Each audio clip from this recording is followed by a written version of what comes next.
Page 515। हमारे विश्व ज्ञान और आत्मज्ञान की कठिन संरचना और अनिश्चितता। विश्व ज्ञान और आत्मज्ञान की कठिन संरचना और अनिश्चितता। इसलिए पहले तो इस पूरी संरचना की कैसी संरचना है, उस संरचना को समझ के अब पहली बार ये समझ में आता है कि इसको हैंडल करने का तरीका भी जैसी संरचना है वो नहीं समझूं। बहुत एडवांस तरीके की मशीनरी है, उसको मैं नहीं समझूं और कोई उसको एक कोई सिंपल सी चीज से उसको करना चाहूं तो वो तो ये पहले संरचना समझनी पड़ेगी। ये सारी संरचना जैसे हम कि ये ज्ञान हमारे पास आता इस तरीके से है। अब ये भी एक देखने का तरीका ही है भाई, कि हम मेंटली कैसे समझें इस बात को। इसलिए हमारा विश्व ज्ञान एक कठिन संरचना है। क्यों? क्योंकि ऊपर ये जितनी भी बात करके आ रहे हैं हम, जो बनती है इंद्रियगत तस्वीर की अपूर्ण सूचना सामग्री। ये संरचना किस चीज से बनती है? इंद्रियों से जो तस्वीर है, जो मिल रही है तस्वीर, खाली ये आंखों वाली तस्वीर नहीं, इसमें मतलब ये सारी प्रक्रिया से आपको जो ये तस्वीर मिल रही है, जैसी भी मिल रही है जगत की अपूर्ण सूचना सामग्री। पहले तो आपके पास डेटा पूरा नहीं आ रहा, अपूर्ण सूचना सामग्री आ रही है। उसकी बोधात्मक मन, प्राणिक मन और इंद्रिय मन द्वारा अंतर्भाषी व्याख्या।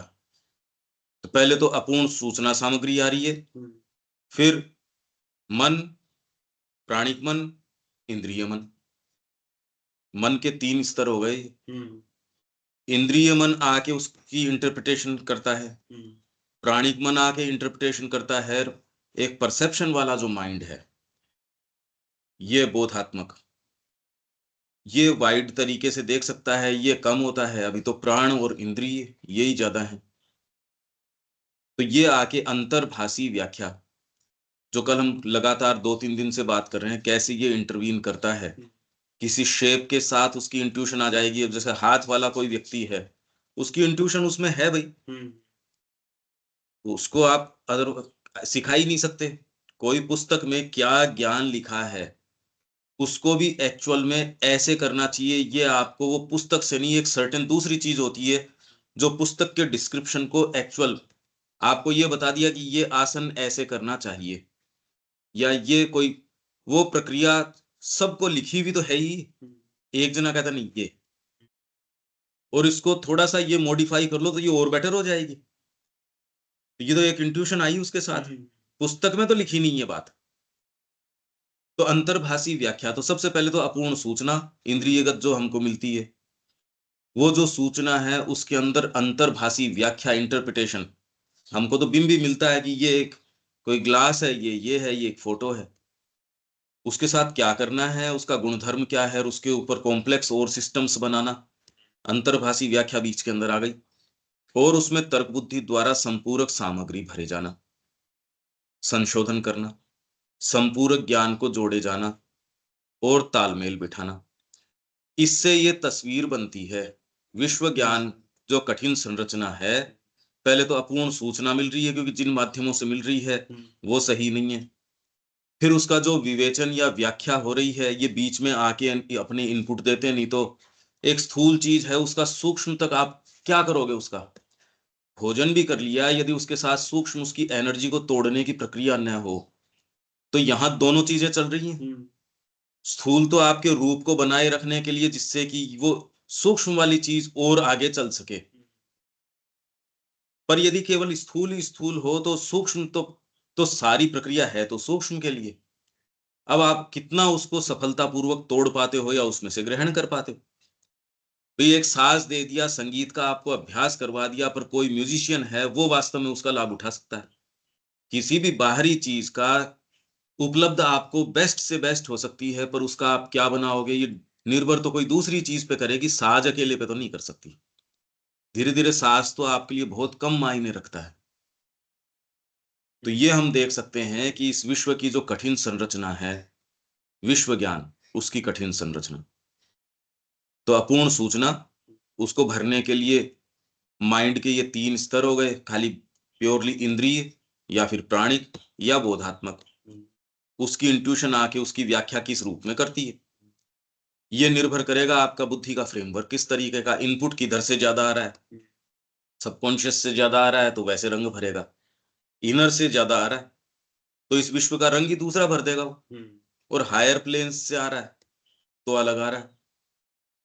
तो एक व्यक्ति जो सब समय माँ के लिए ही अपने आप को गिवन है, उसके पास रंग बिल्कुल अलग तरीके के होंगे। उसके तामसिक, राजसिक, सात्विक ये इस तरीके के नहीं, वो तो भगवान जैसा चाहेगा उस तरीके के रंग होंगे। और ये व्यक्ति को पता हो ये भी जरूरी नहीं है।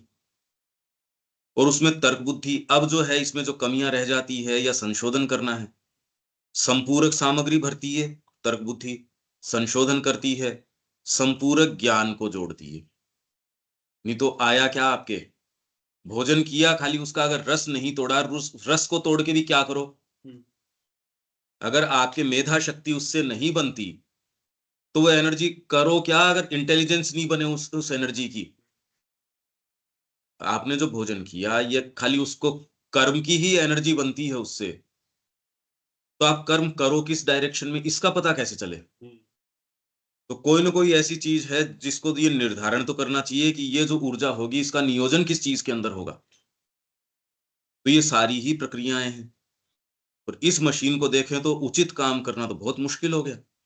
अगर ये वर्किंग है, और ये है वर्किंग, ये तो बता ही रहे हैं तार तार करके। इस पर भी जिस दुनिया में हम रहते हैं इसके बारे में हमारा ज्ञान संकीर्ण और अपूर्ण है। डेटा उठाते हो वो भी कितना उठाते हो, सेंसेस से भी हमको क्या पता है, समुद्र के तल का भी हम कितना क्या जानते हैं, ऊपर का भी क्या जानते हैं, और इंद्रियों के माध्यम से भी हमारे शरीर की प्रक्रिया को नहीं जानते, कुछ नहीं जानते हम। लोगों ने नाम दे रखा है, ये जुकाम है, ये पेट दर्द है, ये है।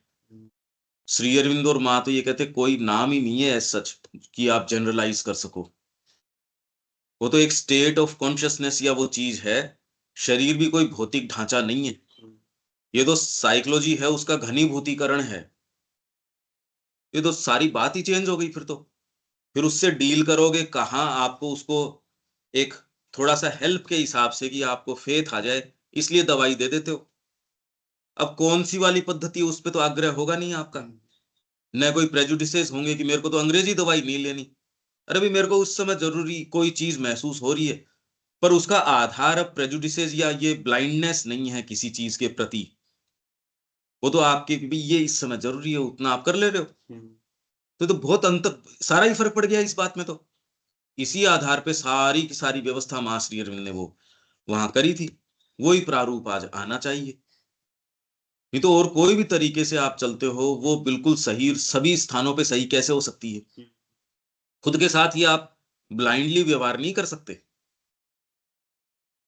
तो व्यक्ति जब इसमें होता है तो फिर बाद में यूं तो गुत्थी बहुत कॉम्प्लेक्स लगती है, यूं सहजता बन जाती है। क्योंकि छोटा सा आपके कहीं कोई इरेग्युलरिटी है शरीर के अंदर, आपको डायरेक्ट परसेप्शन है नहीं। सही चेतना में हो तो आप कहते हैं यार थोड़ा आराम करके हो जाएगा, माँ की शक्ति का आह्वान कर लेते हैं। या कहाँ कोई दिक्कत है, उसको आप नेसेसरी जो जो अमेंड्स करने होते हैं उससे आप तुरंत कर लेते हो। और जिसको बेचारे को पता नहीं ये किस चीज का है, दर्द हुआ वायु का, ले जाके वो जबरदस्ती स्टंट डाल दिया आपके हार्ट के अंदर, ये तो रोज का काम है, 24 घंटे हो रहा है ये। समस्या थी वायु की, उसको तो वायु से मतलब नहीं है, वो तो वहां जाना चाहिए, वो पकड़ के आपने डाल दिया।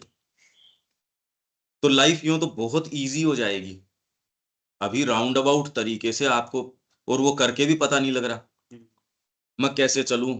तो उसके लिए आप उस देश के जो नियम कानून हैं, नैतिकता के नियम विधान है, वो सारा करके आपको ये लगता भी मैं कंफर्टेबल हूं।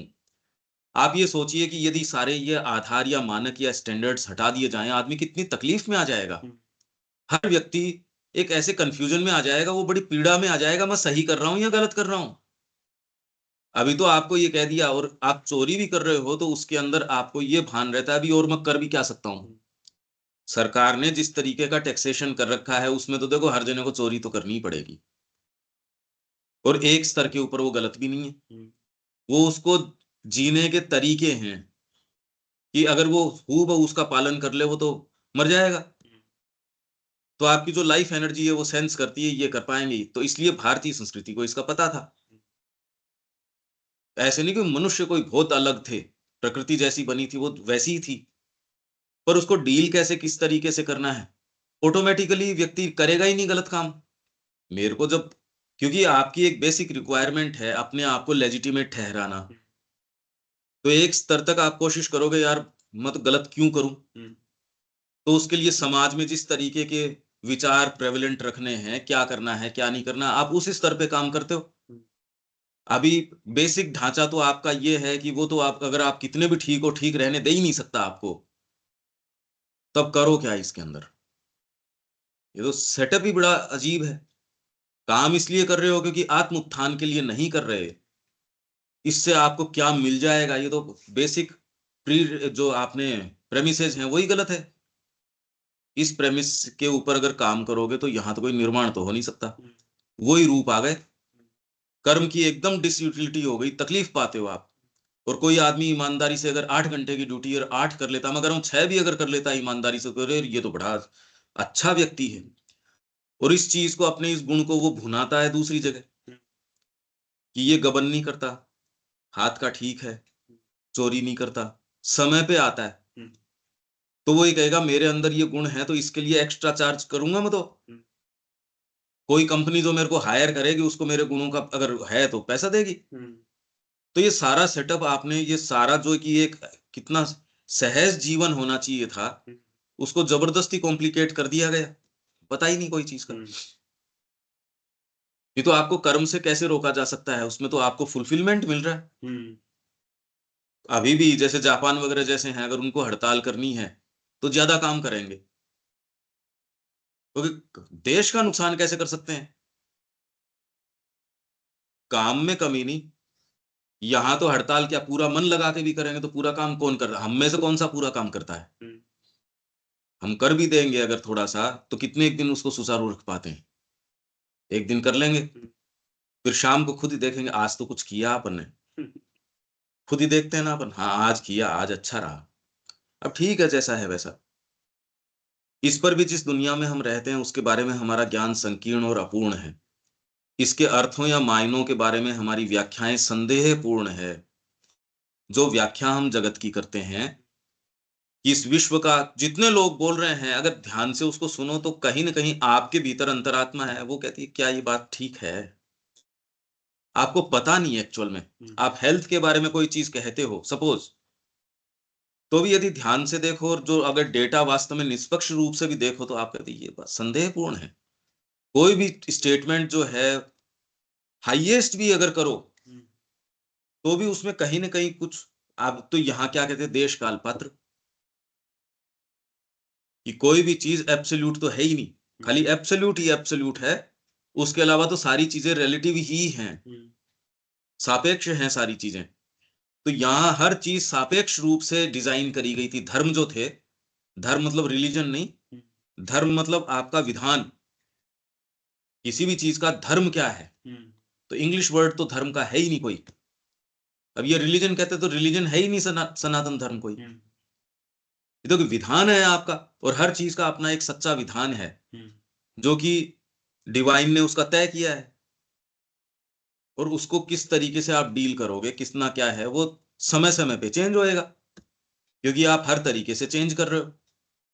वही व्यक्ति 10 मिनट पहले जो था, अब 10 मिनट बाद में सारी चीजें कितनी भी चाहे बारीकी से चेंज हुई, पर वही स्थिति में तो नहीं हो ना। अब समीकरण पूरे विश्व का, ब्रह्मांड का चेंज हो चुका है इतनी देर में, और कितने कितने घटक हैं वो सारे ही चेंज हो गए।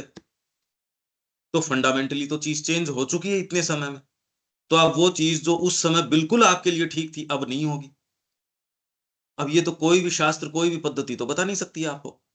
अप्रोक्सीमेशन तो बता सकते हैं थोड़ा बहुत। तो सच्चा गुरु यदि होगा वही आपको बता सकता है। तो आपको बेसिक इंट्यूशन की बात हो गई ना ये सारी की सारी। तो व्याख्याएं जितनी भी है इस संसार की वो बिल्कुल संदेहपूर्ण है। आज जितनी बातें चल रही है, जितनी आप कर रहे हो, सारी संदेहपूर्ण है। ये तो खैर भ्रमित है और मोटिवेटेड है। ये भ्रमित क्या है, ये तो मोटिवेटेड है। उनके तो प्रायोजित निहित उद्देश्य हैं चीजों के प्रति। पर यदि आप किसी भी चेतना से जड़वाद के आधार के ऊपर इस विश्व की व्याख्या करते हो तो ये तो बिल्कुल संदेहास्पद है।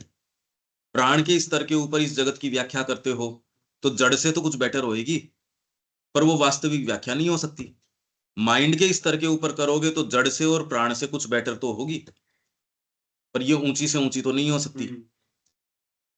तो सारी व्याख्याएं कितनी भी ऊंची से ऊंची करो वो संदेहास्पद रहती। कल्पना, अटकलें, चिंतन, निष्पक्ष तोलमोल और तार्किक विवेचन, अनुमान, नापजोख, परीक्षण, इंद्रिय प्राप्त साक्ष्य का विज्ञान द्वारा और अधिक संशोधन और संवर्धन। मतलब आप क्या करते हो? कल्पना, अटकलें, स्पेक्यूलेशंस करते हो, अटकलें लगाते हो। हाँ। और वो अटकलें, सारा विज्ञान क्या अटकल है? हमने ये ऑब्जर्व किया, खेती के अंदर ये चीज, ये पैटर्न ऑब्जर्व किया, इस तरीके से करते हो तो ये काम हो जाएगा। ऑब्जर्वेशन है।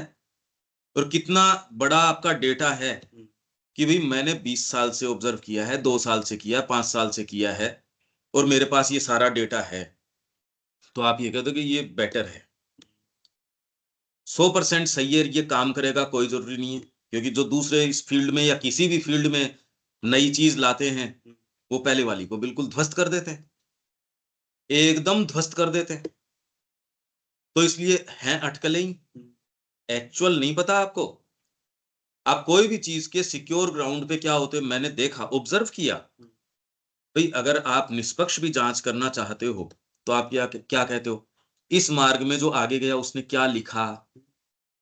आप बुक्स को पढ़ते हो या दूसरी जो इंटेलिजेंस है उसको भी रेफर करते हो, उस समय क्या था, ये था। डायरेक्ट एक्सपीरियंस आपको रेवलेशन आ गया, वो फिर इस सारे को सुपरसीड कर जाता है, पर वो तो होता ही नहीं ना। रेवलेशन इसलिए ऋषि तो उस चेतना में थे, उनको कोई इनके प्रक्रियाओं के थ्रू जाने की जरूरत नहीं थी।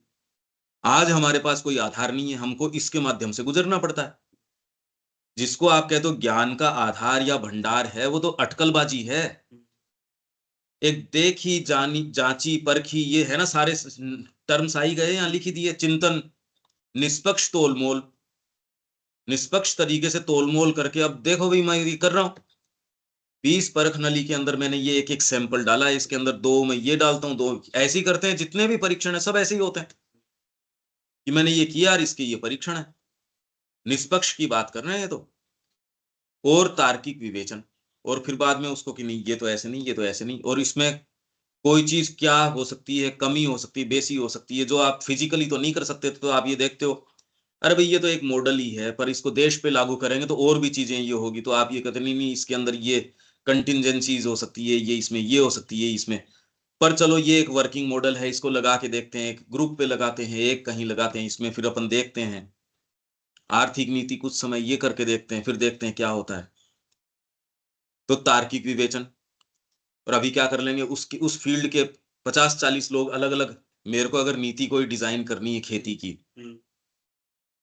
तो भाई अब किसानों को जो वास्तव में इस फील्ड के हैं, जिन्होंने कुछ किया है, उनको बुला लेते, उनका इकट्ठा कर लेते। और अगर वो सारे डिस्कशन को आप देखो और उसका विवेचन करो, वो बिल्कुल अंधकार में है, उसमें भी कोई लाइट नहीं आती। भाई जितनी भी इनके निष्कर्ष हैं अधूरे ज्ञान के नहीं, जो भी उस फील्ड का वास्तव में चलो जानकार भी है, पर उससे जो निष्कर्ष निकालता है, उनको भी यदि मैनुअल्स को आप चाहे, क्योंकि ये हर फील्ड का होता है, मेडिकल वालों का अपना है, मैनेजमेंट को कैसे किया जाए उनका अपना है, इंजीनियरिंग वालों का अपना है, सब फील्ड्स का अपना अपना उनका एसोसिएशन है, उनके वो अपने पॉइंट्स टैली करते हैं। पर वो जो जिस निष्कर्ष के ऊपर आते हैं उसमें भी बहुत संदेहास्पद ही होते हैं। वो अगर बारीकी से देखो आप, तो तर्क के आधार पे भी आप ये कहते हो ये इस बात में तो कोई ना कोई, तो इसमें मैं अभी पिन पॉइंट तो नहीं कर पा रहा, पर पूरी तो नहीं है ये, इतना तो महसूस हो ही जाएगा। अनुमान, नापजोख, परीक्षण, इंद्रिय प्राप्त साक्ष्य का विज्ञान द्वारा और अधिक संशोधन और संवर्धन, ये सारे यंत्रोपकरण अधूरेपन को पूरा करने के लिए प्रयोग में लेने पड़ते हैं। ये इंस्ट्रूमेंटेशन है, ये सारा काम में लेते हो, और ये सारी शिक्षा पद्धति है बेसिकली इसी के लिए है। अब ये बताओ, मतलब आपकी अपूर्णताओं को जनरलाइज कर दिया। मेरे को सही रूप से चलना पता नहीं, तो मैंने बैसाखियों की अलग अलग कंपनियां खोल रखी हैं जिनके ये नाम दे दिए। अटकलबाजी है, नापजोक है, कितना क्लोजली नापजोक कर पाते हो, बस इतनी बात है। और स्पेशली वो फील्ड्स जैसे आपके इतिहास है, अब आप इंसिडेंट्स या प्योरली इसके ऊपर उतार के लेके आओ तो इससे तो इतिहास का कुछ पता चल ही नहीं सकता है। ये तो ह्यूमन साइकोलॉजी तो आप समझो नहीं। और स्पेशली अब जैसे साइकोलॉजी का फील्ड है, इसके बारे में जो प्रचलित जो पुस्तकें हैं, जैसे जिस तरीके से पढ़ाया जा रहा है, जो पढ़ा रहा है उसको खुद की डीपर साइकोलॉजी का तो पता नहीं। अरे तू तो जिस साइकोलॉजी से जा रहा है उसमें तो सबसे निम्नतम साइकोलॉजी से तू जा रहा है वहां। मानव मनोविज्ञान क्या इतना सीमित है? मानव मनोविज्ञान के अंदर तो कितनी कितनी चीजें आ गई, विवेक की चीजें आ गई, कला की चीजें आ गई, एस्थेटिक्स है, एथिक्स है, कितनी कितनी चीजें इससे बना है मानव मनोविज्ञान। और जो पढ़ाने जा रहा है वो तो सबसे निम्नतम उसके स्तर के ऊपर की, क्यों? पेट भर जाएगा। अब उससे आप आशा कर रहे हो कि क्योंकि वो बहुत अच्छी किताब है किसी ऐसे बाहर के, और वो भी बाहर का अगर राइटर हो तो कोई संदेह करेगा ही नहीं कि चमड़ी उसकी गोरी है भाई, उसने लिखा है। और अगर उसको कल को नोबेल प्राइज वगैरह मिल जाए, मतलब बंदर इकट्ठे करके किसी को बना ले, तो वो वही, अब ये तो बंदरों ने बनाया है, इसको सीट्स पे बढ़े बिठाया है। यही चल रही है सारी चीजें। और सीरियसली आप ये कह रहे हो ये इसमें नोबेल प्राइज है, ये इकोनॉमिक्स के अंदर है, ये पॉलिटिक्स के अंदर है, सब फील्ड्स में है ही ये तो। और पता कुछ नहीं चल रहा है इससे। अगर उससे हो जाता तो समस्या आज विश्व की क्यों है भाई? अगर ये इतने बिल्कुल निरापद हैं या अनडाउटेबल हैं एकदम, कोई भी इसमें कोई गुंजाइश है ही नहीं संशोधन की, तो फिर स्थितियां ऐसी क्यों? इतने सब कुछ के बावजूद भी परिणाम अभी भी अप्रत्यक्ष रूप से प्राप्त ज्ञान का अर्ध सुनिश्चित, अर्ध संदिग्ध संग्रह होता है। संग्रह है बस। महत्वपूर्ण छवियों और विचारात्मक प्रतिरूपों, अमूर्त विचार के प्रतिवादों, प्रकल्पनाओं, सिद्धांतों, सामान्यीकरणों का एक पुंज होता है। इंग्लिश टर्म्स क्या है इसकी, इस एक एक को खोल दो, क्या होती हैं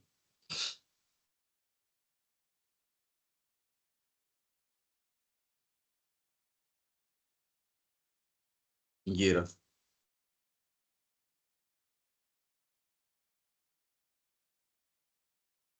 इंग्लिश क्या है इसकी देविका जी?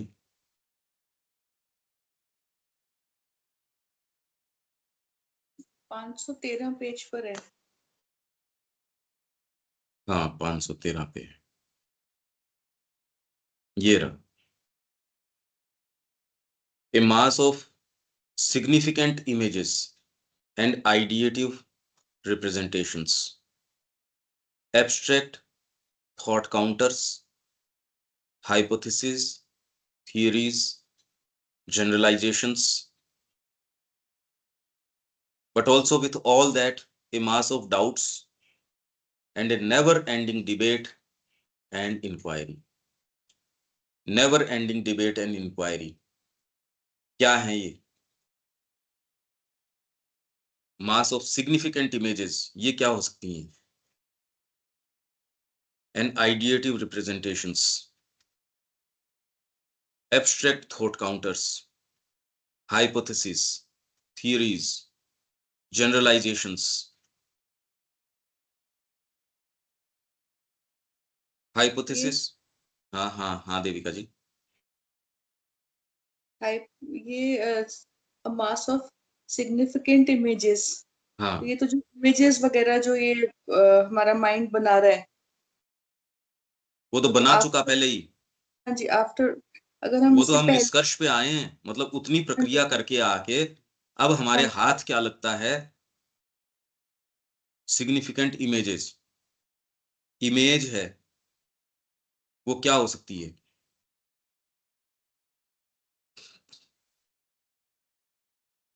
इमेज तो वही हुई जो हमने जिस कंक्लूजन पे आए, वो एक इमेज के फॉर्म में आ गए, इमेज क्रिएट हो गई। जैसे जैसे धारणा, जैसे हम जो धारणा बनाते हैं इमेज के ऊपर ही हम बनाते हैं। सिग्निफिकेंट इमेजेस मानवीयता, अरे भाई, आज केवल श्री अरविंद ही ऐसे हैं जो ये कह रहे हैं धरती कोई मानवों के लिए नहीं बनी है। इसके अलावा और कोई दूसरों से पूछ लो, ये मानव से परे तो जा ही नहीं रहे। देश कल्याण, ये कल्याण, या आपके जितने एनवायरमेंटलिस्ट्स भी हैं जो पर्यावरण की बात कर रहे हैं बड़े सीरियसली, वो मनुष्य से छेक के तो आगे जा ही नहीं रहे, मनुष्य को भेद के जा ही नहीं रहे आगे।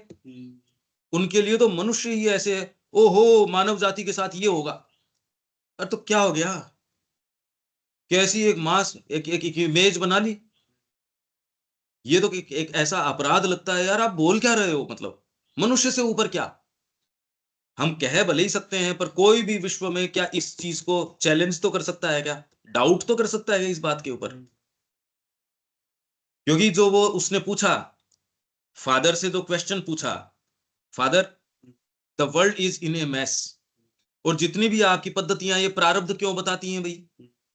क्योंकि आप ये अगर जगत ऐसा है, इसमें आपके साथ ये संकट इसलिए आया, ये तो ऐसी क्या आफत आ रही है, ये सारे जितने भी एक्सप्लेनेशन से प्रश्न उठाई क्यों है ये? क्योंकि आप अपने आप को बड़े महत्वपूर्ण मान रहे हो, और जो कि एक स्तर पे हो भी। तो एक इमेज, आपने ऐसी बहुत बहुत इमेजेस, समाज, ये भी एक इमेज ही है। कितनी कितनी इमेजेस, सिग्निफिकेंट इमेजेस आपने प्रस्तुत कर रखी हैं, सिग्निफिकेंट, बड़ी आपको मीनिंगफुल लगती हैं, एंड आइडिएटिव रिप्रेजेंटेशंस। और बहुत हो सकती है, मैं नहीं कह रहा कि ये कोई, यही मैं जो कह रहा हूं वही है, पर मैं ये कह रहा हूं कि ऐसी इमेज इसने खड़ी कर दी जिसके ऊपर आप संदेह तक भी नहीं कर सकते। मानवीयता, आपकी जो टोटल आध्यात्मिकता, सो कॉल्ड आध्यात्मिकता भी है, इससे परे तो जा ही नहीं रही। कि वो जिस तरीके का विवेचन है दिव्यता की, यहां तो कोई बात ही नहीं कर रहा। श्री अरविंद को छोड़ के और सारों का आप देख लो कि वो किस दायरे के अंदर अटके हुए हैं। तो ऊंची से ऊंची मानव की उपलब्धियां भी हैं, खुद एक बहुत नीचे जो एटमॉस्फेयर उसमें ही रह गई। इस बात का एहसास तक भी नहीं आता कि जितनी भी इमेजेस, सिग्निफिकेंट इमेजेस भी हमको लगती हैं, कैसा लग रहा है, अरे भाई ये तो जो समाज का सिस्टम है, इमेज ही तो है ये। आप किस तरीके से एक परिवार का सिस्टम है जिसमें स्त्री पुरुष बच्चे, इन सारों का तालमेल क्या होगा, एक सिग्निफिकेंट इमेज आपने बना दी, और उसमें ब्रीच होती है तो आपको कितना ऑफेंडेड महसूस करते हो, अरे ये क्या हुआ? इमेज बना रखी है आपने एक, फिट उसमें कोई बैठता नहीं। आपने एक नैतिकता की इमेज बना दी, गुरुजी या जिसको आप आइडियल मानते हो वो उसमें फिट बैठना चाहिए। अगर गुरुजी इसमें फिट नहीं बैठता तो आप कोई भी समय उसका बहिष्कार करके जाने के लिए तैयार हो। अरे इस व्यक्ति को तो मैंने ऐसा सोचा था, ये तो वैसा नहीं निकला। तो उस व्यक्ति की समस्या थोड़ी है ये, समस्या तो आपने उसकी जो एक प्रतिमूर्ति गढ़ी थी, जो भी, तो जितना भी आइडियलिज्म आपने बना रखा है, इमेज ही तो है एक। ये एक आदर्श है, ये एक ब्यूटी का आदर्श है, ये नैतिकता फॉलो कोई नहीं करता उसको। एक इमेज बना लिया आपने, जनतंत्र, कैसी जबरदस्त है, जबकि कोई लागू तो होती नहीं। मास ऑफ सिग्निफिकेंट इमेजेस, कि आप जब देखते हो तो चीजों के बारे में आप कुछ इमेजेस बना लेते हो, एंड आइडिएटिव रिप्रेजेंटेशंस, ऐसे रूप निर्माण कर लिए जो आइडिया से उठ के आते हैं। रिप्रेजेंटेशंस, ये कर्तव्य, कर्तव्य बोध हो गया ना। और विवेकानंद जी जो कह रहे हैं, अब वो तो कह रहे हैं ये स्corching जो सन है जून जुलाई का, वैसा है। जो नीरा पशु है उसके लिए तो कर्तव्य बोध कुछ ठीक हो सकता है, पर आप ये कह सकते हो क्या मनुष्य जाति को इस समय की कर्तव्य बोध नहीं होना चाहिए? तो ये केवल श्री अरविंद कह रहे हैं, हम तो इस पे अभी तक विचार या चिंतन करके कि अरे ये चीजें हैं, ये आइडिएटिव रिप्रेजेंटेशंस हैं, ये उदाहरण देने की भी स्थिति में नहीं है, क्योंकि इसके लिए आपको जो सामान्य मानव स्तर है उससे ऊपर उठना पड़ेगा, नहीं तो कैसे देखोगे इसको?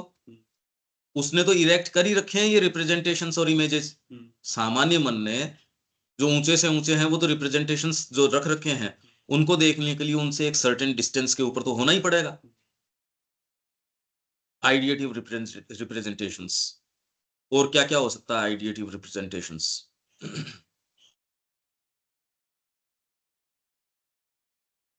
ये कोई जरूरी नहीं कि हम जो उदाहरण दे रहे हैं वही वही उदाहरण हैं। और श्री अरविंद वही उदाहरण बता रहे होंगे, पर इससे कम से कम मौका तो मिल रहा है किसी की बात करने का। ये क्या हो सकता है? Ideative representations. रिप्रेजेंटेशन क्या होता है? किसी चीज को रिप्रेजेंट करना, मतलब हाँ किसी को भाई, इस मीटिंग में देश तो कहां से आएगा? रिप्रेजेंटेशन आएगा। अब देश तो चल के आ नहीं सकता, पर देश की आइडियोलॉजी को जो जो खुद में आप कहते हो भाई ये व्यक्ति अपने अपने आत्मसात करके रखता है या इसको रिप्रेजेंट करता है उस उद्देश्य को, तो यहाँ को रिप्रेजेंटेशन, वहां धर्म सभा होगी, उसके अंदर रविन्द्रनाथ टैगोर को भेजेंगे रिप्रेजेंटेशन के लिए, या इस व्यक्ति को भेजेंगे। मतलब जो यहाँ की जो मूल बात है उसको सामने रखता है। रिप्रेजेंटेशन का तो ये मतलब हो गया कि उसको रिप्रेजेंट कौन करेगा।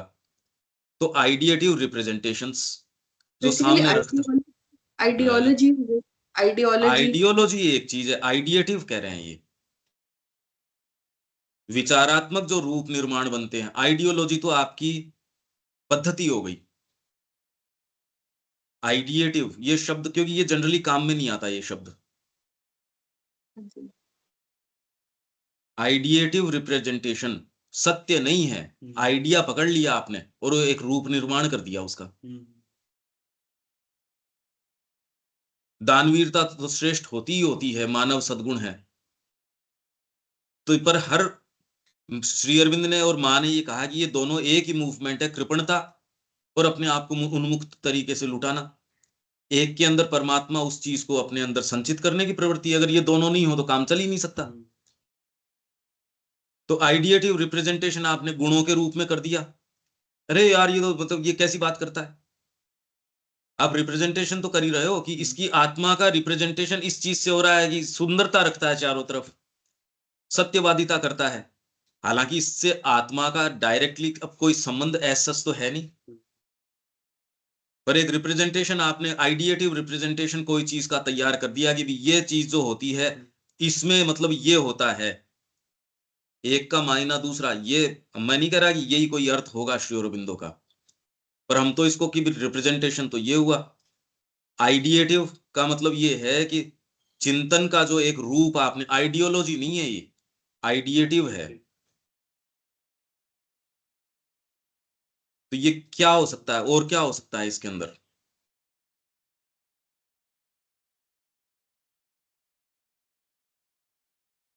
और हिंदी में क्या बोलते हैं अपन इसको?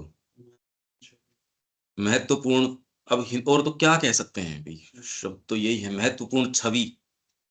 छवि आपको एक इमेज है, कोई भी इमेजेस, वो इमेजेस नहीं, ये तो आपको देखना पड़ेगा कि वो इमेजेस तो पहले बनी चुकी, उनके अंदर जो कमी है वो पूर्ति हो गई, वो सारी बातें तो हो चुकी। ये छवियां इंद्रियों वाली नहीं है, अब ये तो हो चुकी प्रक्रिया।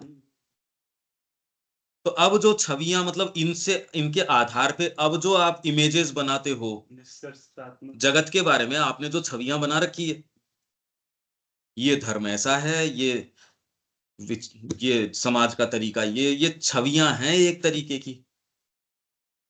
तो सिग्निफिकेंट जो छवियां आपने बना रखी है, एक संस्था है, वो एक रिप्रेजेंटेशन हो सकता है कोई चीज का। भाई श्री अरविंद आश्रम है, वो यदि अपने रिप्रेजेंटेशन ही है ना एक, हमारा ग्रुप है एक रिप्रेजेंटेशन है, और एक आइडिएटिव रिप्रेजेंटेशन है एक तरीके का।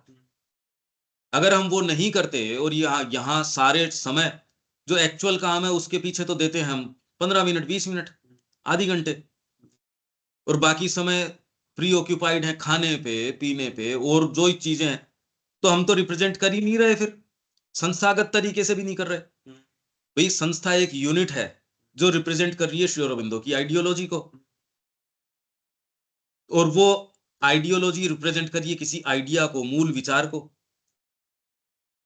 रवि उनकी विचारधारा ये है, उस विचारधारा के पीछे मूल विचार की अगर आप उसका विवेचन करोगे तो किसी विचार, मूल विचार पे तो जाना चाहिए। और उसके लिए अब आप जो जीवन जी रहे हो या आपने एक संस्था का निर्माण किया, वो उस विचार का एक रिप्रेजेंटेशन तो हो गया। तो आज पांडिचेरी आश्रम यदि उस वो एक्टिविटीज करता है जो कि समय के अनुसार चेंज होंगी, व्यक्ति के हिसाब से चेंज होनी चाहिए, समय के हिसाब से चेंज होनी चाहिए, पर मूल आइडिया को नहीं छोड़नी चाहिए। यही भारतीय संस्कृति के अंदर जो उन्होंने श्री अरविंद ने 3 मानक दिए।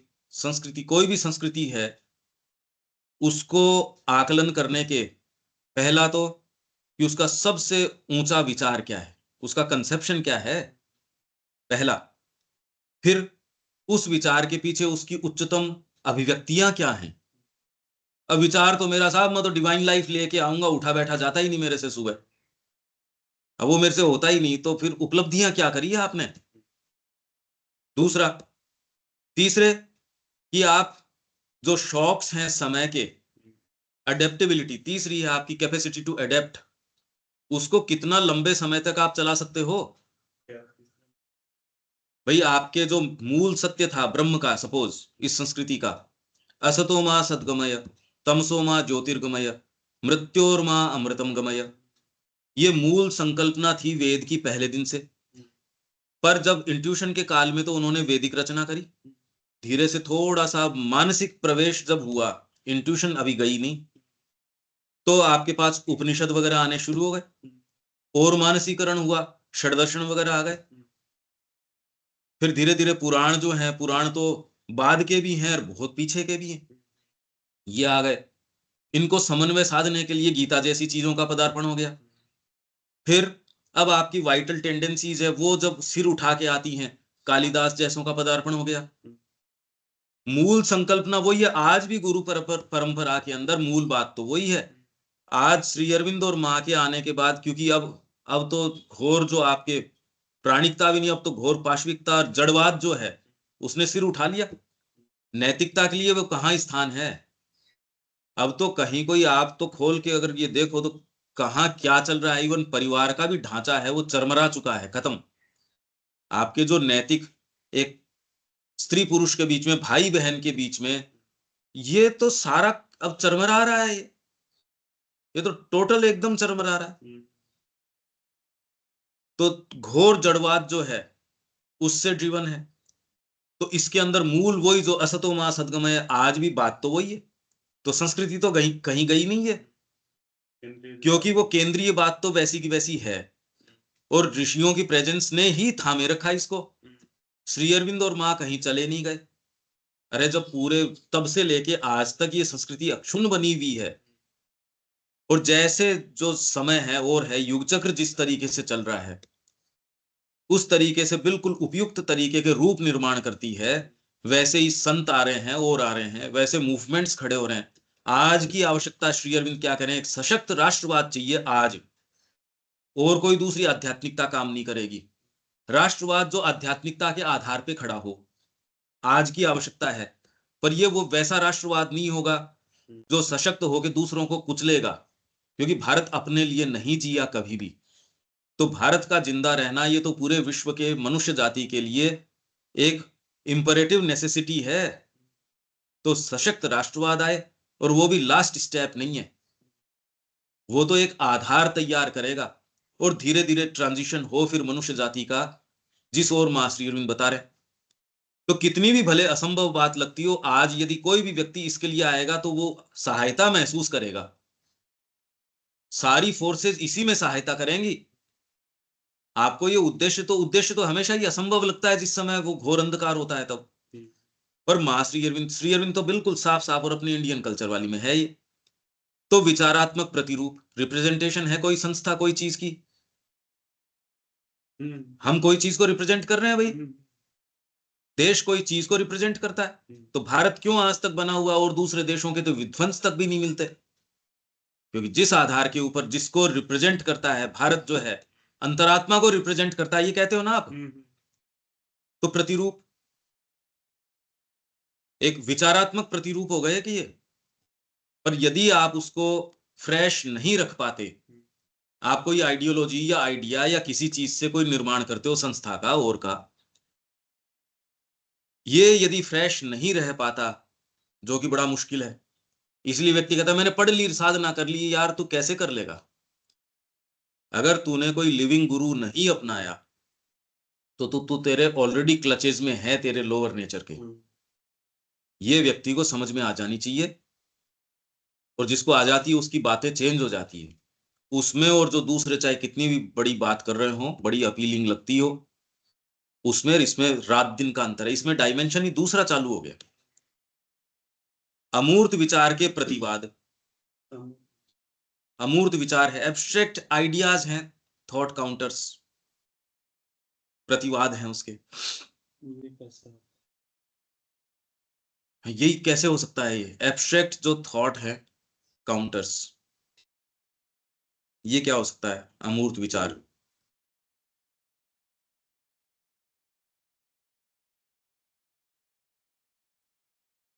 ये क्या चीज हो सकती है देविका जी, दीपक?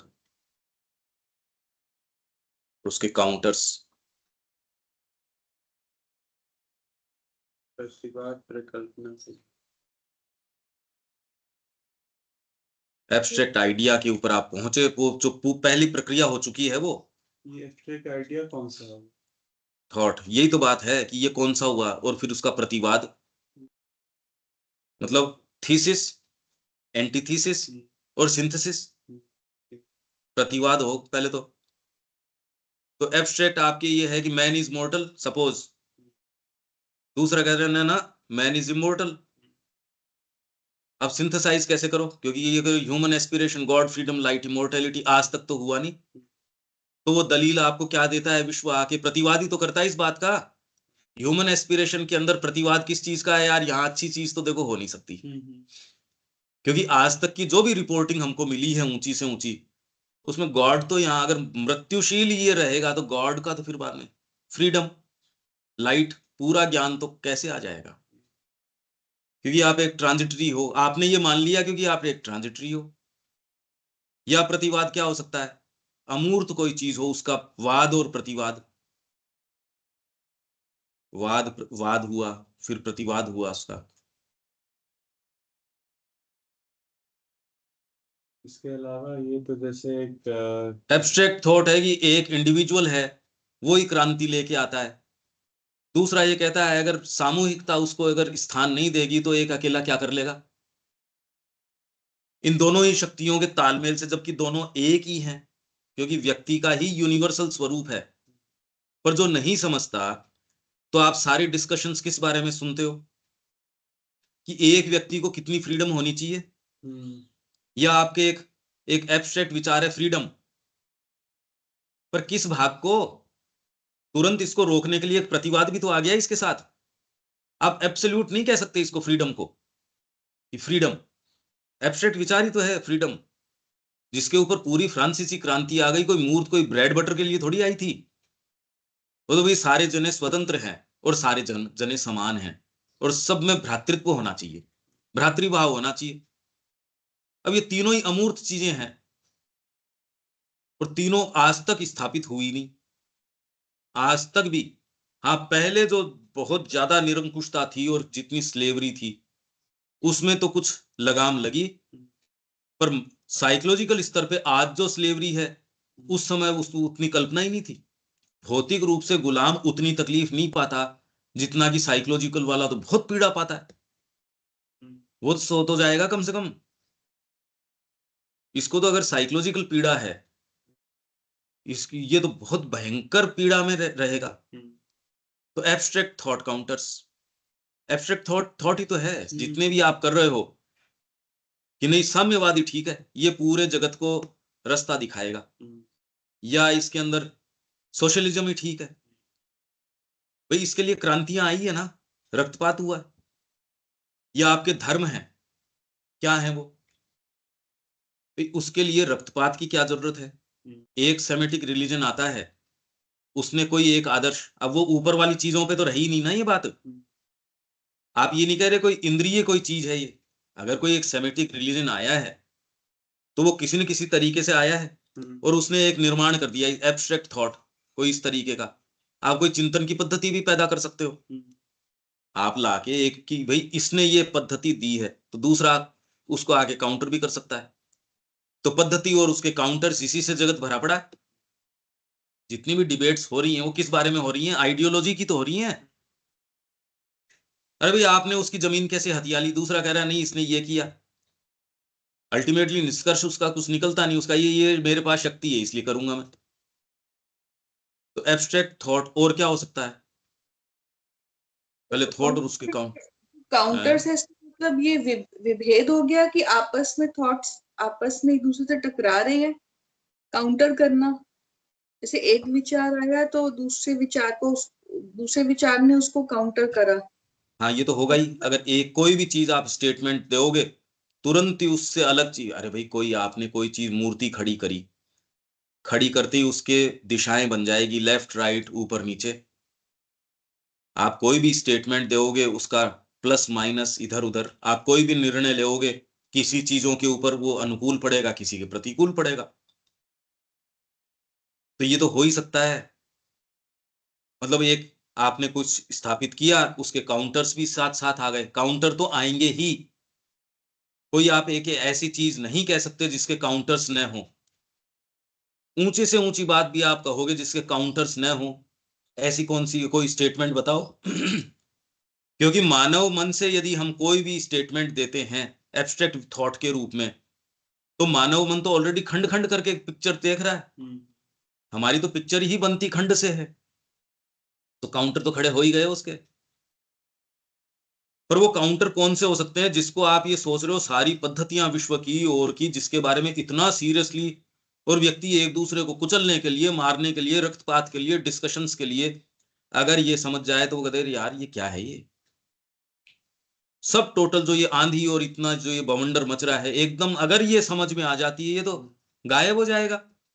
ये तो बिल्कुल इररिलेवेंट है, एकदम इररिलेवेंट है। इसलिए जो डिवाइन वर्कर है या जिसको डीपर इंट्यूशन है, वो इसलिए करता है क्योंकि उसके पास क्लैरिटी दूसरी है, न कि इन किन्हीं भी आधारों के ऊपर जो ये बताए जा रहे हैं। अर्जुन ने सारे मानक तो बता दिए, मेरे को तो ये नहीं चाहिए, मेरे को वो नहीं चाहिए, वो नहीं चाहिए, वो नहीं चाहिए। क्या थे वो? उसके जितने भी एब्स्ट्रैक्ट आइडियाज, ये जो creed of the Aryan fighter, ये नाम है ना दूसरे चैप्टर का, क्रीड है जो आर्य क्षत्रिय का धर्म मत, उसका ये था कि भाई ये क्रीड है, ऊंचे से ऊंची बातें ये हैं जो उसने सुन रखी थी। अगर वो ही होती ऊंची से ऊंची बातें, तो दूसरे अध्याय के अंदर तो पूरा ही हो जाता काम। पर गीता धीरे धीरे 2 लाइंस के ऊपर उसको उत्तर देती है। एक तो उसको वर्तमान में जो उसका फ्रेमवर्क है उस तरीके से उसको समझाती है, पर उसके साथ एक तत्व ऐसा भी रखती है जहां तक उसको जाना है, इन 2 लाइंस के ऊपर उत्तर देती है। एक तो उस भाषा के अंदर जो तुरंत उसके लिए सुग्राह्य है, तो गीता तुरंत के अंदर सबसे पहले कहती है कि जो विभेद लगता है जिनको सांख्य में और योग के अंदर, फिर धीरे धीरे गीता उनको समन्वय साध देती है। लोगों को वो काउंटर्स लगते हैं, योग और ये, आप कर्म करोगे तो इसके बंधन में आ जाओगे। जितनी भी सारी चीजें हैं सब में आप कहीं ना कहीं, इतनी चर्चा परिचर्चा क्यों है? क्योंकि काउंटर्स लगे हैं आपकी सारी चीजों के पीछे। इसलिए जिस व्यक्ति को रेवलेशन आ गया वो इन चक्रों में है ही नहीं, क्योंकि वो दूसरे डायमेंशन में है। पर अब तुरंत में ये आ जाएगा कि आपकी ये सही है भी नहीं, कि उसके लिए प्योरिटी चाहिए। तो ये और कोई इसमें उदाहरण आता है क्या, या इसमें कोई बात आती है जो अपन कह रहे हैं एब्स्ट्रैक्ट थॉट काउंटर्स? हम नहीं कह रहे कि हम जो कह रहे हैं वही बात ये कह रहे हैं, हो सकता है हम बिल्कुल ऑफ हों, हमारे पास कोई ग्राउंड नहीं है, पर कम से कम इतनी बात तो हम सोच ही सकते हैं।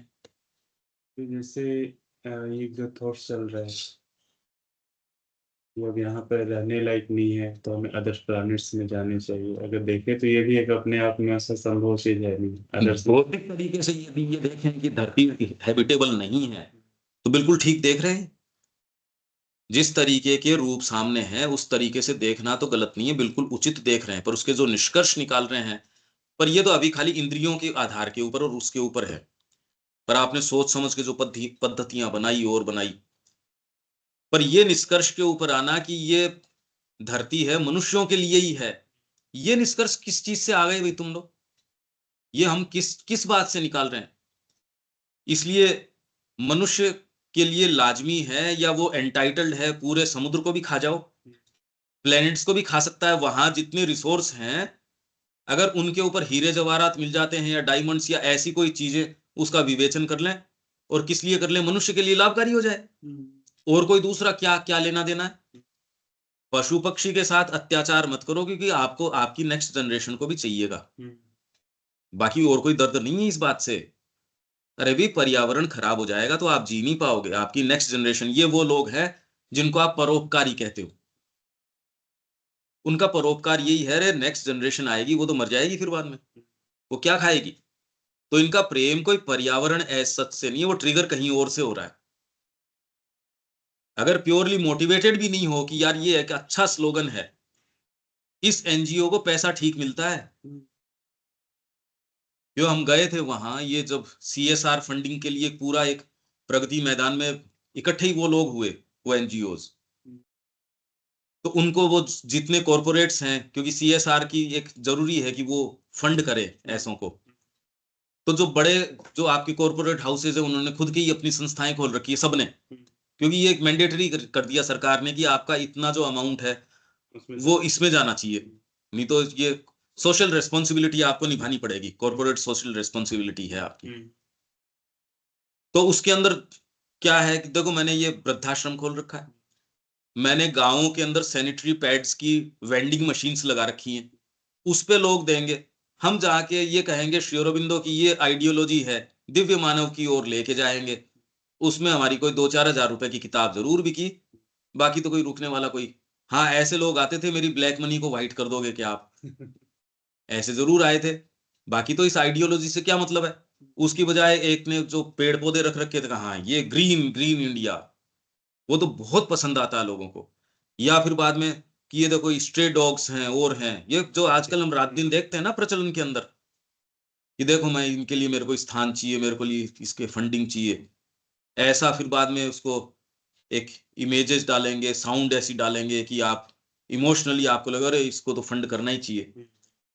तो आप देख लो फिर बाद में मनुष्य किस चीज के लिए, जो एक्चुअल करने का काम है, जो इन सारी समस्याओं की जड़ ही काट देगा, वो तो व्यक्ति जो इवन आश्रम का, उसको नहीं समझ में आ रहा कि श्री अरविंद क्या कह रहे हैं। और ये जो चीजें कहेंगे तो आप कहेंगे यार तुम बातें बातें करो, एक्चुअल काम तो वो कर रहा है, नर सेवा नारायण सेवा, कितनी बड़ी बात है।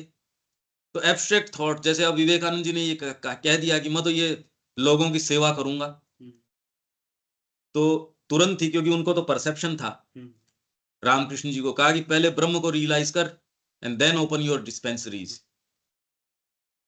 तो जो बात भगवान कृष्ण ने कही या कोई गुरु कह सकता है शिष्य को, वो दूसरी प्रज्ञा के आधार पे आती है। यदि इस तरीके से चलोगे तो अपने को एट दी मोस्ट यहां लेके आएगी, जो लिस्ट श्री अरबिंदो दे रहे हैं, जो हमको समझना ही मुश्किल चल रहा है, ये सारी लिस्ट तक आओगे यदि उस प्रक्रिया से आओगे तो। मतलब यदि भौतिक विवेचन और निष्पक्ष रूप से करते हो और उनकी पद्धतिबद्ध करते हो उसको, एब्स्ट्रैक्ट और हाइपोथेसिस, हाइपोथेसिस, जैसे श्री अरबिंदो ने कहा वेद के संबंध में मेरी अपनी एक हाइपोथेसिस है कि वेद जो है वो जो पूरा का पूरा है एक आंतरिक यज्ञ को दिखा रहा है, और उसको अपनी हाइपोथेसिस को प्रूव करने के लिए श्री अरबिंदो ने, मैंने कहां से शुरू किया, एक बिल्कुल साइंटिफिक तरीके से आपके अपने परीक्षणों को बिल्कुल बारीकी से उन्होंने डॉक्यूमेंट किया है, नहीं तो उनको करने की कोई आवश्यकता नहीं थी। उन्होंने एज ए हाइपोथेसिस उन्होंने कहा दिस इज माय हाइपोथेसिस, और जो यही है कि भी और जो लोग दूसरे इसके अंदर इस मार्ग के हैं वो मेरी वाली को भी कंसीडर कर सकते हैं। बाकी दूसरी वाली का देखो विवेचन है, उसमें यहां ये कमी है, वो इस चीज का उत्तर नहीं दे रहा। मैंने इसको फिलोलॉजिकल स्टैंडर्ड्स के ऊपर खरा उतारा है, भाषा विज्ञान पे खरा उतारा, मैंने हिस्टोरिकल तरीके से खरा उतारा कि क्या मैं जिस अर्थ में इस शब्द को, मैं अगर रितम को जिस अर्थ में समझ रहा हूं, क्या उपनिषद भी वही बात समझ रहे हैं, भाई वेद उससे पहले के हैं, पर इसी अर्थ के अंदर क्या इसको स्वर्णिम जो ढक्कन है उसको क्या उपनिषद भी उसी अर्थ में समझ रहे हैं। यही बात अपन ने, ये शायद ये जो ईशा उपनिषद था उसके अब फुटनोट में भी अपन ने ये बात करी थी कि श्री अरविंद का नहीं नहीं ये जो जिस तरीके से जगत को मिथ्या बता रहे हैं वो नहीं है, यही तो था फुटनोट के अंदर। तो हाइपोथेसिस, तो कितनी कितनी और हाइपोथेसिस चल रही हैं।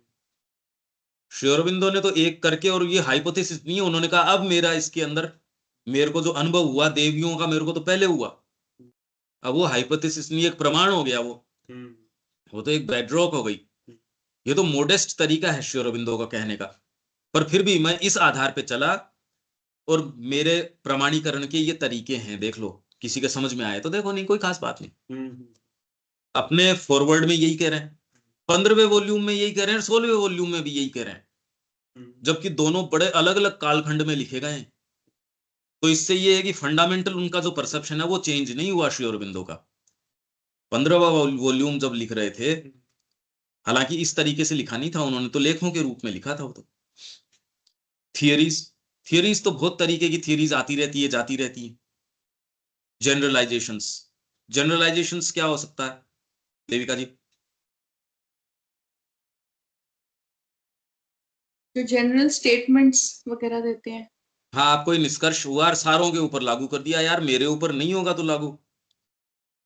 अरे भाई, सारे ही कामना के कारण चलते हैं, ठीक बात है कि जगत से आप अगर 1 लाख का भी सैंपल उठाते हो तो सारे के सारे कामना ही के आधार के ऊपर उतरते हैं। पर उसको जनरलाइज आप, वो अगर एक आदमी भी अलग है तो जनरलाइजेशन में नहीं आएगा ना। तो आपके हेल्थ के सिस्टम्स हैं, आपके इकोनॉमिक्स के सिस्टम है, आपके ये हैं। और एक्चुअल में यदि आप देखो, जो जनरलाइजेशन से परे की चीज है वो ही गाइड करती है आपकी हर चीज को।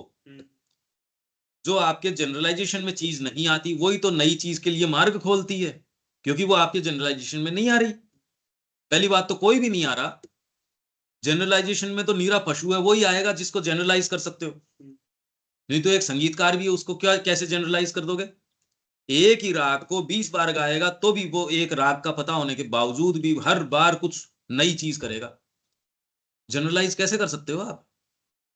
डीपर इंट्यूशन कोई जनरलाइजेशन में नहीं आएगी, वो तो फ्रेश होगी हमेशा।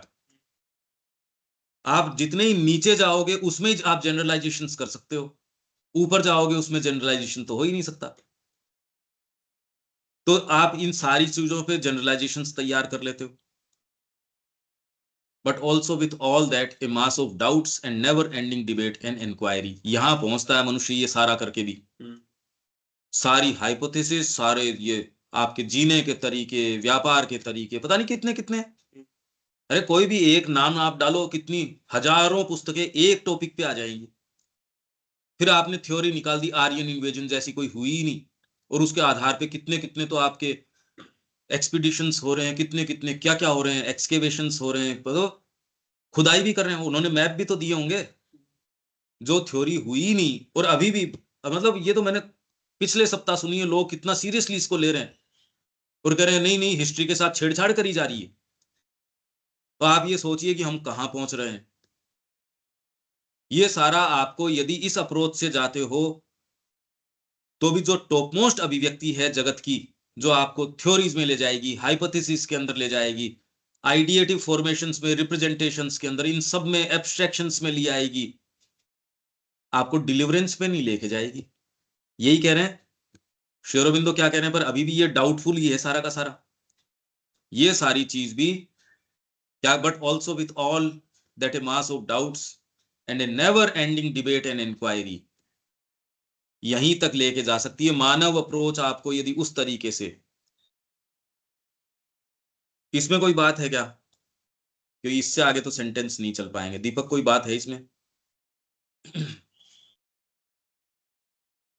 मतलब जो अपने सेंस माइंड से और जो चीजें से अपन देखते हैं, तो ये जितनी भी अपने जो ये बता रहे हैं आइडिएटिव चीजें हैं या चीज, मतलब उसको फिल इन द गैप्स करते हैं, मतलब जो अपने सोचा उसको कि उसको कैसे इमेज को कहाँ रखें, और हर आदमी का एक अपना पर्सनल फिल इन व्यू कर करके और हम इन पे पहुंचते हैं at the most, at the most in पे पहुंचते हैं, और हर और आदमी का उसका वो भी जो संदिग्ध बेंट है। रहती है हमेशा ही।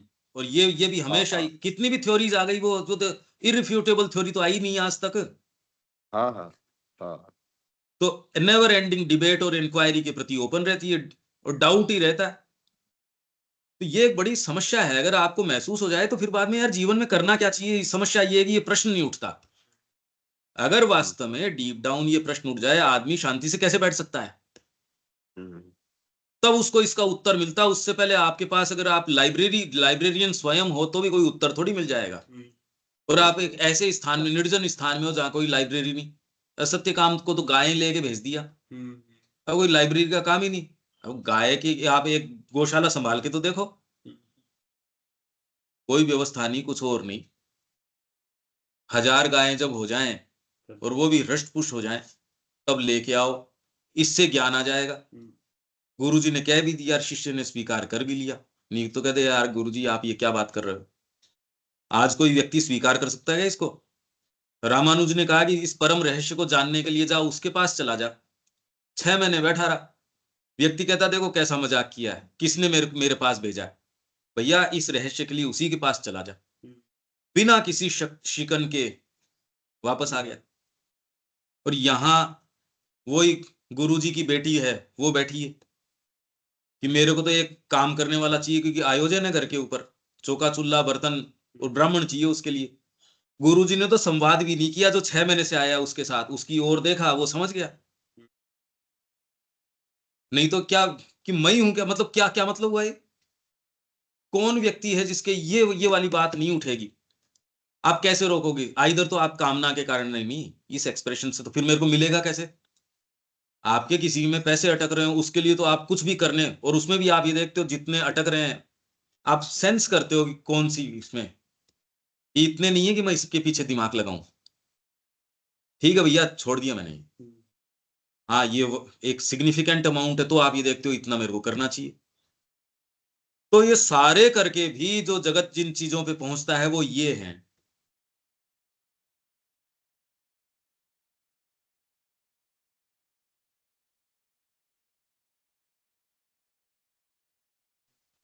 इसी पे पहुंच सकते हो आप, कितनी भी इंक्वायरी करो पहुंचोगे यहां। इसलिए द्विज जो है वो सच्चे जो जो ज्ञान है वेद का, क्योंकि उसकी प्रक्रिया अलग है, वो इन प्रक्रियाओं से नहीं गुजरता। इन प्रक्रियाओं से कितनी भी सूक्ष्म से सूक्ष्म भी आप बुनोगे, अटकलबाजी से तो अलग नहीं जा सकते। भाई आप क्या दबाव दोगे सुप्रीम रियलिटी को, तेरे को मेरे सामने यील्ड होना ही पड़ेगा। क्या है हमारे पास? आप किस आधार पे? क्योंकि मेरे पास एक इंद्रिय कुछ फ्रेमवर्क है, फिर बाद में प्राणिक फ्रेमवर्क है, मानसिक फ्रेमवर्क है, तो क्या हो गया यार? आप रियलिटी को बाध्य थोड़ी कर दोगे कि मेरे सामने यील्ड होना पड़ेगा तेरे को। तो ज्यादा से ज्यादा इसलिए आप प्रक्षिप्त करते हो, ये चीजें आपको मिलती। और इंडियन है वो अपने आप को पूरे तरीके से प्रक्षिप्त करता है, हृदय भी अपना भेजता, आत्मा भी भेजता है, और भगवान का साक्षात्कार वापस आता है उसके पास। इसमें बहुत सारी चीजें हैं, इतनी तो है। और अब तो क्या कहें इसका, अब तो यही है कि ये समझ में आ जाए कि आप कितने भी कोशिश करोगे, रहेगा तो भ्रम ही। माँ के पास जाके टूट सकता है ये भ्रम। और व्यक्ति के फिर बाद में प्रश्न ये होता है, भैया मेरे को तो ये बता दो, ये करना है, मैं तो वो करता रहूंगा, मेरे को हाँ समझ में आ गई। फिर मुद्दे प्रैक्टिकल बन जाते हैं, फिर वो इन चीजों में नहीं जाता। भैया मेरे को तो ये बताओ, हाँ ये करने का है। और उसको मिनट टू मिनट उसकी इंस्पिरेशंस होती है, इंट्यूशंस होती है, और वो बिल्कुल अनमिस्टेकेबल होती हैं, क्योंकि वो सिंसियर है। ठीक है अनिल जी, ये आपको कुछ कुछ तो समझ में आ रहा है क्या ये अपन में? हाँ नहीं, समझ में तो आ रहा है, पर इसका तो हेडिंग ही यही है। मतलब वो तो पहले खुद ही कह रहे हैं कि विश्व तौलात्मा की कठिन संरचना। हाँ तो कठिन संरचना मतलब वो तो है ही, रिडिल तो है ही। तो अब ये मतलब वो मुश्किल तो चीज है ही, नो डाउट। हाँ। तो हम तो इसको छोटे छोटे चीजों पे जो ये बैठ के कई बार अपन कर, बस आप तो ये कर लो, माँ के प्रति ये ऐसे ओपन हो जाओ, ऐसे हो जाओ, करना करना धरना है नहीं, बात तो अपने आप में ठीक है ये। पर जनरली अपने ग्रुप में जैसे कि बस बस आप तो ये कर लो, वो इसलिए कह रहा है, वो करना चाहता नहीं। अगर गुत्थी इस तरीके की है तो भगवान पागल तो है नहीं, वो तो किसी कारण से अपने सामने गुत्थी रख रहा है।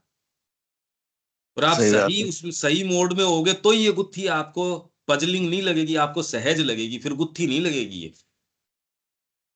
ये तो जो व्यक्ति इनफ इसकी जहमत नहीं करना चाहता, मेहनत नहीं करना चाहता, वो कहता है आप तो बस माँ को ये कह दो, बस आप तो ये कर रहे, बस से नहीं होता है, पहले तो समस्या समझो। तुम तो बस गाड़ी के साथ ये कर दो, गाड़ी के साथ भी आप नहीं करते कि भैया क्या ये नहीं होगा। और आजकल जिस तरीके की गाड़ियां हैं वो तो हर कोई मिस्त्री हाथ भी नहीं लगा सकता। आज तो सारी कंप्यूटराइज्ड हैं। हाई टेक है कौन? बहुत। हाँ हाई टेक है। उसमें भी आप ये नहीं कहते, बस आप तो एक काम करो, कोई भी 3 व्हीलर करता है उसको ही आप ये ले जाके दे दो ये गाड़ी, वो कहते यार कैसी बात कर रहे हो, तेरे को सेंस ही नहीं।